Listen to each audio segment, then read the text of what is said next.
Hi hello welcome to our channel. నేను మిశ్రీ. ఈరోజు మనం చెప్పుకోబోయే కథ నిరీక్షణ పార్ట్ 17. కథలోకి వెళ్ళే ముందు వీడియోని లైక్ చేసి హైప్ చేయండి. సరాసరి హాస్పిటల్కి తీసుకెళ్లి జాయిన్ చేశారు.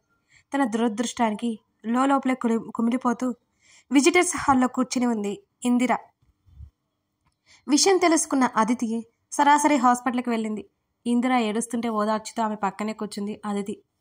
అంతా నా వల్లే అనే అపరాధభావం ఆమెలో నిండిపోయింది. మౌనంగా దిగులుగా గ్లాస్ డోర్ నుంచి తండ్రికి ట్రీట్మెంట్ చేస్తుంటే చూస్తున్నాడు మోక్ష్. అతని బాధకి తనే కారణమని అనిపిస్తుంది ఆమెకి. తను అలా చెప్పి ఉండకపోతే ఇలా జరిగి ఉండేది కాదు. ఆ ప్రెజర్ తట్టుకోలేక స్పృహ తప్పింది ఇందిర. మోక్ష్ పరిస్థితి అధ్వానంగా మారింది. వెంటనే ఇందిరకి ట్రీట్మెంట్ ఇస్తే బీపీ లో అయిందని చెప్పారు. కాసేపటికి స్పృహ వస్తుందని చెప్పారు. తండ్రికి ట్రీట్మెంట్ చేసిన డాక్టర్ బయటికి రాగానే ఆతృతగా చూశాడు Moksh. Mile heart stroke, next time repeat అవ్వకుండా చూసుకోండి, ఎక్కువ ప్రెజర్ ఇవ్వద్దు, ప్రశాంతంగా ఉండాలి అని చెప్పారు డాక్టర్. అప్పటికి కానీ కుదుట పడలేకపోయాడు మోక్ష్. ఇందిర ఉన్న వార్డులో నుండి మోక్ష్ దగ్గరికి వచ్చింది అదితి. వెంటనే అతని చేతులు పట్టుకొని, ఐఎమ్ రియల్లీ సారీ మోక్ష్, ఇలా అవుతుందని నేను అసలు అనుకోలేదు. ఇలా చెప్పడానికి కూడా సిగ్గుగా ఉంది నాకు. నా వల్లే ఎంత అనర్థం జరిగింది. కన్నీళ్లు కార్చేసింది అదితి. అదితి, డాడీకి ఏ ప్రమాదం లేదు కదా, ఇది నీ వల్ల కాదు. ఎప్పటి నుంచో డాడీ గుండెల్లో మోస్తున్న భారం, అది తట్టుకోలేక ఇలా అయిపోయారు అని అన్నాడు ఆమె కన్నీరు తుడిచి ఓదారుస్తూ మోక్ష్. అంకుల్కి ఎటువంటి ప్రమాదం లేదు కదా ఆనందంగా అడిగింది అదితి. లేదు అన్నట్టు తల ఊపి డాక్టర్ చెప్పింది చెప్పాడు. మనసులోనే దేవుళ్ళందరికీ దండం పెట్టుకుంది అదితి. మోక్ష్, చూసావా ఆంటీ మీద అంకుల్కి ఎంత ప్రేమ ఉందో, అంకుల్ మీద ఆంటీకి కూడా అంతే ప్రేమ ఉంది. అంకుల్కి అలా అయ్యేసరికి తట్టుకోలేకపోయింది ఆంటీ. అసలు ఇన్ని రోజులు మౌనంగా ఎందుకుందో మరి అని అంది అదితి. నాకు ఈరోజు అర్థమైంది. నాన్న కోసం అమ్మ వెక్కిళ్ళు పెట్టి ఏడుస్తోంది. అమ్మ మనసులో నాన్న మీద కోపం, అంతే ప్రేమ కూడా ఉన్నాయి అని అన్నాడు. నేను ఒకటి చెప్తాను, నువ్వు కోప్పడుకో మెల్లిగా అంది అదితి. ఏంటది అని అడిగాడు. అంకుల్కి సీరియస్ అయిందని చెప్తే ఆంటీ ఎప్పటికైనా బయటపడతారేమో అని అంది అదితి. అన్నాడు. ఇంకోసారి తన తండ్రికి ఇలాంటి పరిస్థితి రాకూడదని మనసులోనే కోరుకుంటూ మోక్ష్. అదితి వెళ్ళింది ఇందిర దగ్గరికి. కాసేపటికి ఇందిర స్పృహలోకి వచ్చింది. అమ్మా అదితి, ఆయనకి ఎలా ఉంది అని అడిగింది ఇందిర. సీరియస్ కండిషన్ అంటున్నారా ఆంటీ అని చెప్పగానే ఇందిర కన్నీళ్లు పెట్టేసింది. అంతా తన వల్లే అని ఆమె కుమిలిపోయింది. ఆంటీ, అంకుల్కి స్పృహ వచ్చాక ఏమైనా మాట్లాడాలి అనుకుంటే మాట్లాడండి, తప్పక అబద్ధం చెప్పింది అదితి. అబద్ధానికి తనకి ఎంతో బాధగా ఉంది. కారణం ఇందిర ఏడుస్తుంటే చూడలేకపోయింది అదితి. మరో గంట గడిచిన తర్వాత స్పృహలోకి వచ్చాడు నారాయణ్. మోక్ష తండ్రి దగ్గరికి వెళ్ళి ఏడ్చేశాడు. నాకేం కాలేదు నాన్న అన్నాడు చిన్నగా నవ్వుతూ. డాడీ ఎంత భయపట్టేశారు అని అన్నాడు కళ్ళు తుడుచుకుంటూ మోక్ష్. ఇప్పటికైనా భార్య వచ్చి చూస్తుందేమో అనుకుంటే ఇందిర రాకపోవడంతో నారాయణ గుండె బరువెక్కింది. కొడుకుని ఆ విషయం అడగలేక మౌనంగా ఉన్నాడు. రెస్ట్ తీసుకోండి డాడీ అని చెప్పేసి బయటకు వచ్చాడు మోక్ష్. భార్యతో మాట్లాడాలని ఉన్నా ఇందిరకి ఏదో అడ్డు తగులుతోంది. సీరియస్గా ఉంది అనగానే తట్టుకోలేకపోతోంది ఇందిర. మోక్ష్, అదితి డాక్టర్ దగ్గరికి వెళ్ళారు. నారాయణ్ ఎలా ఉన్నారు చెప్పలేదు ఆమెకి. మెల్లిగా గదిలోకి వెళ్ళింది ఇందిర. హాస్పిటల్ బెడ్ మీద పడుకుని ఉన్న భర్తను చూడగానే ఆమెకి దుఃఖం పొంగుకొచ్చింది. అడుగులో అడుగు వేసుకుంటూ ఆయన దగ్గరికి వెళ్ళి ఆయన చేతిని పట్టుకుంది. ఏమండి అని అంటున్న ఇందిర స్పర్శకి పిలుపుకి కళ్ళు తెరిచి చూశాడు నారాయణ్ మెల్లిగా. ఆయన చూస్తున్నది కలో నిజమో అర్థం కాలేదు. ఏవండి మీకేం కాదు అని ఏడ్చేసింది ఇందిర. ఇందు మెల్లిగా పిలిచాడు. నా వల్ల ఇదంతా జరిగింది. మీ మీద కోప్పడ్డాను, కానీ మీకు ఇలా జరగాలని నేను అనుకోలేదు ఎప్పుడు. మీరు కూడా ఇలా అయిపోతే నేను ఎలా బ్రతుకుతాను? మన బాబు మీ వల్లే వెళ్ళిపోయాడనే కోపం తప్ప మీరు ఇలా అయిపోతారని కోరిక నాకు లేదండి. మీరు నా కళ్ళ ముందు ఆరోగ్యంగా ఉండడం వల్ల కాస్తైనా బ్రతుకు మీద ఆశ ఉంది. ఇప్పుడు మీకు ఏమైనా అయితే మోక్ష్, నేను అనాథలం అయిపోతాం. ఆయన చేతిని నుదురికి ఆనించుకుంటూ చెప్పింది ఇందిర. ఆమె ఏడుస్తోంది.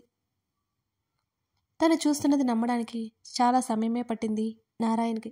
ఇందు, నన్ను క్షమిస్తావా అని ఆయన అడుగుతుంటే బాధగా తల ఊపింది. మన బాబు వెళ్ళిపోవడానికి కారణం నేను కాదు, నిజమిందు. వాడు నేను అన్న మాటలో అలా వెళ్ళిపోతాడని నాకు అస్సలు తెలీదు అని బాధగా అన్నాడు నారాయణ్. నాకు అర్థమవుతోంది. ఇందులో నా పొరపాటు కూడా ఉంది. అలా వెళ్ళిపోవడానికి నేను కూడా కారణమే. నాతో చెప్పే చనువు కూడా లేదా? నాతో చెప్పలేదంటే నా పెంపకంలో కూడా పొరపాటు ఉంది కదా. ఇన్ని రోజులు మీ మనసుని బాధ పెట్టినందుకు క్షమించండి అని అంది ఇందిర. అలా అనుకు ఇందు, నీ బాధ నేను అర్థం చేసుకోగలను. ఈ చివరి రోజుల్లో నీ తోడివ్వు అని అన్నాడు నారాయణ్ మరింత భారంగా. అలా అనొద్దన్నట్టు అడ్డంగా తల ఊపుతూ, మీకేం కాదండి, భయపడకండి, క్షేమంగా ఇంటికి వస్తారు అని అంటూ ఆయన చేతిని పట్టుకొని చెప్పింది ఇందిర. టాబ్లెట్స్ ప్రభావంతో కళ్ళు మూసుకుపోతుంటే తన ఆరోగ్యం పాడవడం కూడా మంచిగా అనుకుని నిద్రలోకి జారుకున్నాడు నారాయణ్. ఇందిర బయటకు వచ్చేసరికి అతిథి, మోక్ష్ తలుపు దగ్గర నిలబడి కనిపించారు. ఆమె కళ్ళ నిండా నీళ్లతో చూసింది ఇద్దరిని. కన్నీళ్లతో తల్లిని హత్తుకున్నాడు మోక్ష్. మోక్ష్, నేను చేసిన తప్పు అర్థమవుతుంది నాన్న, ఆమె ఏడ్చేస్తూ అంది. మీ నాన్నగారిని కాపాడు అంది కొడుకు గుండెల మీద వాలిపోయి. తన తల్లిదండ్రి ఇక మీదట మామూలుగా ఉండబోతున్నారని తెలుస్తుంటే అతనికి సంతోషంతో కన్నీళ్ళు వచ్చాయి. తన తల్లి ఇప్పటికైనా తన తండ్రిని అర్థం చేసుకుంది అనుకుంటుంటే ఎన్ని రోజులు అతను పడిన బాధ తీరిపోయింది ఆ క్షణంతో. ఆంటీ, అంకుల్కి ఏం కాదు, మీరు కంగారు పడకండి ఇందిర వైపు చూస్తూ అంది అదితి సంతోషంగా. నేను అదే కోరుకుంటున్నాను అదితి, దిగులుగా అంది ఇందిర. మీరు చూస్తూ ఉండండి, క్షేమంగా అంకుల్తో పాటు ఇంటికి వెళ్ళిపోదాం ఆమె చేతిని పట్టుకొని చెప్పింది అదితి. అదితి మాటలు కొండంత భరోసానిచ్చాయి ఇందిరకి. తర్వాత రోజు సాయంత్రం సమయంలో నారాయణ్ని ఇంటికి తీసుకువెళ్ళమని చెప్పారు. ఆయనకి ఏమీ ప్రమాదం లేదని తెలియడంతో ఇందిర సంతోషపడిపోయింది. తన తల్లి తండ్రి మళ్ళీ కలిసిపోవడంతో చాలా సంతోషంగా ఉన్నాడు మోక్ష్. థ్యాంక్ యూ బేబీ, గాఢంగా హత్తుకున్నాడు మోక్ష్. చాలేలే, అతని నెట్టేసింది. అరే, హత్తుకుంటే నీ సొమ్మేం పోతుంది, అలకగా ముఖం పెట్టాడు. నా సొమ్మేం పోదు, కానీ ఇప్పటికీ చాలా లేట్ అయింది, నేను ఇంటికి వెళ్ళాలి. రోజు ఇలా నీతో తిరుగుతూ ఉంటే తాతయ్యకి అనుమానం వస్తుంది అని చెప్పింది అదితి. వస్తే రానివ్వు, ఏమైంది, ఎలాగూ మనం కాబోయే భార్యాభర్తలమే కదా అని అతను అనగానే నవ్వి ఊరుకుంది అదితి. సరే వెళ్ళొస్తాను, జాగ్రత్త. బయటకు వచ్చి డ్రైవర్కి కాల్ చేసి అతను రావడంతో వెళ్ళిపోయింది అదితి. మరో వారం రోజుల తర్వాత సరయు మనిషిలా లేదు. ఏం జరిగింది అక్కడ తల్లి కాల్ చేసింది అదితికి. సమాధానంగా ఏమీ చెప్పలేదామె. సరయుతో మాట్లాడతాను అని చెప్పింది. తన మీద తన తల్లికి ఆ మాత్రం ప్రేమ లేకపోవడంతో దుఃఖం పొంగుకొచ్చింది అతిథికి. బహుశా తన తల్లి దగ్గర తను లేకపోవడంతో ప్రేమే లేదు అనుకుంది నిట్టూరుస్తూ. తనకి ఎలాగూ పెళ్లి చేసుకోవడం ఇష్టం లేదు. మోక్షతో తను ఎంత సంతోషంగా ఉన్నా పెళ్లి వైపు అడుగులు వేయాలంటేనే భయం కమ్ముతోంది అదితికి. తన తల్లిదండ్రి కూడా మొదట ప్రేమించే పెళ్లి చేసుకున్నారు. చివరికి ఏమైంది, తను ఇలా ఏ ప్రేమ నొచ్చుకోకుండా మిగిలిపోయింది. ఇంకొక అతిథి తయారవ్వకూడదు అనుకుంది మనసులో. మరో 4 రోజుల పాటు మోక్షని కలవలేదామె. అతన్ని కలవాలి అన్న కూడా అవకాశం ఇవ్వలేదు. ఆ పని ఈ పని అని పోస్ట్ పోన్ చేసింది ఆమె. తన తండ్రి దగ్గర నుంచి కాల్ వచ్చింది ఇండియా రమ్మని. 10 రోజుల ముందే కాల్ చేయడంతో మరొకసారి కాల్ చేసి గుర్తు చేశాడు. విషయం ఏంటో తెలియకపోయినా నానమ్మ తాతయ్యతో పాటు వెళ్ళాలి అనుకుంది అదితి. వాళ్ళని బ్రతిమాలుకుని మరుసటి రోజు ప్రయాణం పెట్టుకుంది. ఫ్రెండ్స్ అందరికీ చిన్న పార్టీ ఇవ్వాలని ఇంట్లో చెప్పి ఒక రూమ్ బుక్ చేసింది. ఆమె తీసుకున్న నిర్ణయం సరైందో కాదో తెలియట్లేదు. మోక్షకు మాత్రం అంతకంటే తను ఇంకేం ఇవ్వలేదు. ఇక జన్మలో ఎప్పటికీ అతని కంటపడదు తను. మోక్ష్ ఆమె కాల్ చేయడంతో లిఫ్ట్ చేసి మాట్లాడలేదు అతను. కలవలేదు అనే కోపం అతనికి. కోపం వచ్చిందా? నవ్వింది మనోహరంగా. అది నిజమైన నవ్వు కాదని ఆమెకు మాత్రమే తెలుసు. కూల్ చేయాలని చూడకు అన్నాడు కోపంగా. బాబు, నిజంగా వీల్లేకపోయింది నేను కలవడానికి. ఇప్పుడు నేను ఒక అడ్రస్ షేర్ చేస్తాను, అక్కడికి వచ్చేయి అని చెప్పింది. నేను రాను అన్నాడు మోక్ష్. నీకోసం సర్ప్రైజ్ ఎదురు చూస్తుంది. మరి రావా అని అడిగింది కవ్విస్తూ. నువ్వేం చెప్పినా నేను రాను, మొండిగా చెప్పాడు అతను కూడా. సరే రావద్దులే, నువ్వు వచ్చే వరకు నేను ఒక్కదాన్నే అక్కడే ఉంటాను. అతను పిలుస్తుంటేనే వినిపించుకోకుండా కాల్ కట్ చేసింది అదితి. అదితి అదితి అతడు కేకలు వేసినా ఆమె పట్టించుకోలేదు.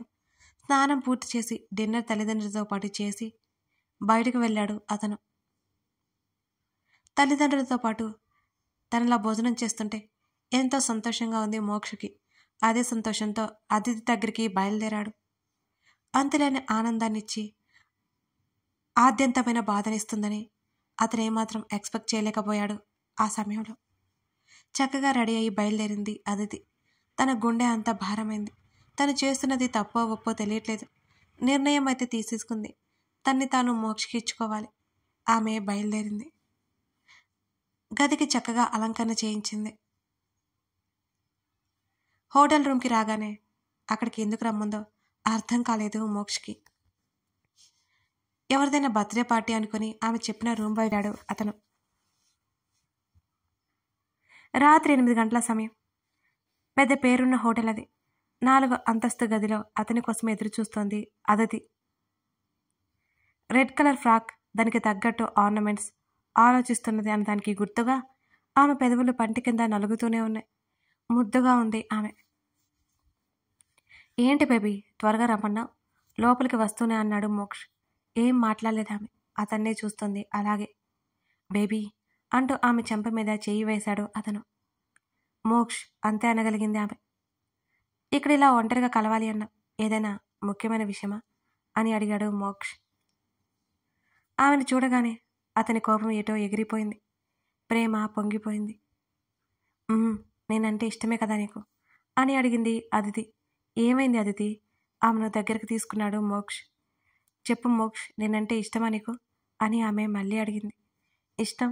ఎంత ఇష్టం అంటే జీవితాంతం నీ తోడు కావాలి అనేంత అని ఆమె కళ్ళలోకి చూశాడు మోక్ష్. నేను అడిగింది కాదనవుగా అని వణికే గొంతుతో అంది. ఏం చేయాలో చెప్పు. ఆమె ముఖాన్ని 2 చేతుల్లోకి తీసుకున్నాడు. నీలో నన్ను కలిపేసుకో అని అతన్నే చూస్తూ అంది అతిథి. ఒక క్షణం పాటు అతని మెదడు పనిచేయలేదు. ఏంట్రా, ఏమైంది నీకు అని ఆమెను ఎదకి హత్తుకుని అడిగాడు. ముద్దుకే ఆమె దూరంలో ఉండే ఆమె ఇలా అడగడం అతనికి ఆశ్చర్యం కాక మరేమిటి. నాకు నువ్వు కావాలి అని అతని హృదయం మీద వాడి కళ్ళు మూసుకుంది అతిథి. నీకు నేనెక్కడికి పోతాను అని నవ్వాడు మోక్ష్. మాట్లాడలేదు ఆమె. బేబీ అన్నాడు మరోసారి అతని మాటల్ని మధ్యలోనే ఆపేస్తూ. అతని నుంచి మెల్లిగా దూరం జరిగి తల పైకి ఎత్తి అతని పెదవుల మీద ఆమె ముద్దు పెట్టుకుంది.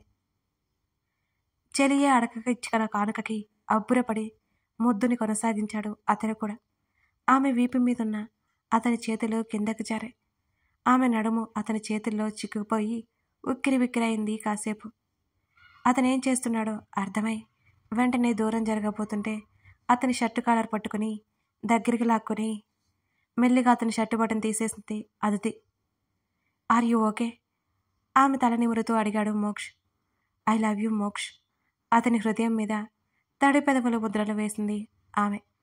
లవ్ యూ టూ బేబీ అని సంతోషంగా చెప్పాడు మోక్ష్.